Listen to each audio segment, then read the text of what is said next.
Welcome to another art video experience.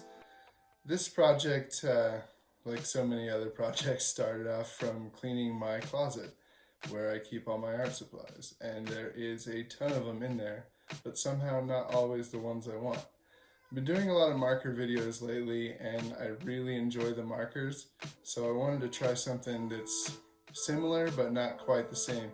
So what I found was a watercolor set that I haven't used in a long time. This is also what was left over from the last time I used it. The great thing about watercolors is when they dry out, they started out dry, so they're always excellent to use again. Another awesome tool I have that I always use all the time is this paintbrush that has a water reservoir in it, and this thing comes in handy for so many things. It's great for blending, and it's a good source of water where you don't have to keep on dipping, going over and over again. But so then the next question was, now that I found some watercolors, what do I do with them? Earlier today yesterday I had drawn a character from the Fallout games, one of the bad guys, and I thought that would have been a cool thing to try and accomplish watercolored. It's really small and really detailed, which is not that great for painting, but I'm gonna give it a shot anyway. And I had sketched it out right here, it should show up. I had sketched it out, and now the next thing is I needed to figure out how to get it onto watercolor paper. Watercolor paper is really, really thick. Bad thing about it is it's terrible for pen and pencil. It's really thick and it's got all these pock marks on it, and it's just hard for detailed pen work, but it's great for absorbing water.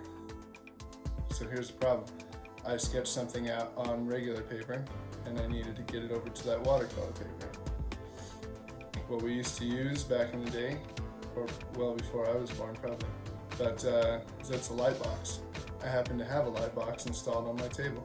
So that's where we're going to start this video off. Hope you guys enjoy it. Okay, so this light box is nothing more than a piece of plexiglass with a light bulb underneath it. And that's how a lot of comic book artists used to do things back in the day. They'd start off with a sketch that was pretty rough, and then they'd put it under the light box and trace it, and then they'd get something like I have now, which is a little bit cleaner looking in the sketch. Plus, as you can see, I can change it up a little bit. Whenever I use watercolors, I'm always hesitant to put the ink down first. A lot of times, with so much water over the top of it, you can get the ink to start bleeding, which really sucks and kind of ruins your drawing. But we're kind of experimenting here, so I'm just going to go down and be careful.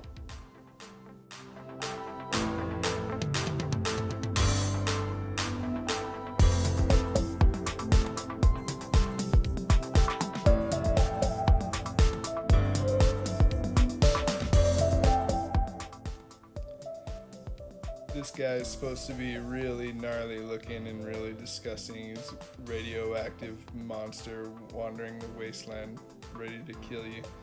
But this drawing is a little small and it's kind of hard to get that level of detail. So I just want to add some lines just to kind of give the idea of, a bunch of muscles and a bunch of stress and radioactive decay on his face. Now that I've got the ink all done, I'm a little hesitant to start doing the watercolor process because I kind of like it the way it is, and if you start painting it, you might ruin it. But here we go. Just add little layers and start with the lighter areas first, and then go darker and darker and darker. And don't ever put too much paint down at first because you can't take it off.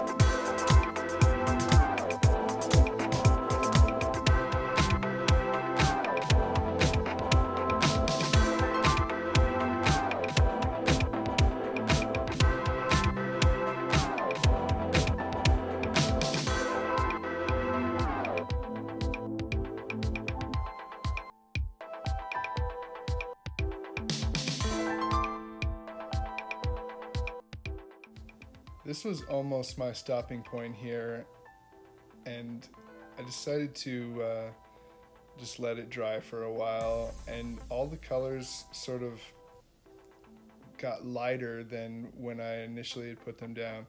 So after I had come back to it, I decided I wanted to go a little darker in some areas and really make these details pop, like all his muscles and all the different details in the belts and boots. That's one of the good things about messing up with watercolors, is that it's almost hard to get too much paint down on the first go around, so you can always come back with a second layer, third layer, and keep fixing stuff, and it never really is permanent. You can always take some more water and keep on moving it around, which is really nice.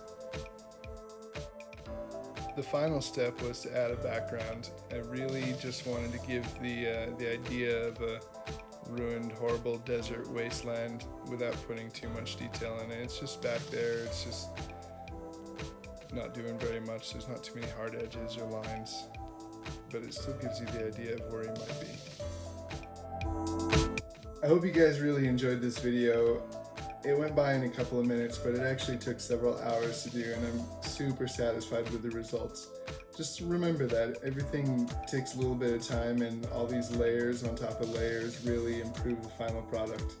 If you want to see something else, any other type of media that I should work with, let me know in the comments. And if you like this video, definitely smash that like button. And if you're not subscribed, you really should subscribe if you like this stuff.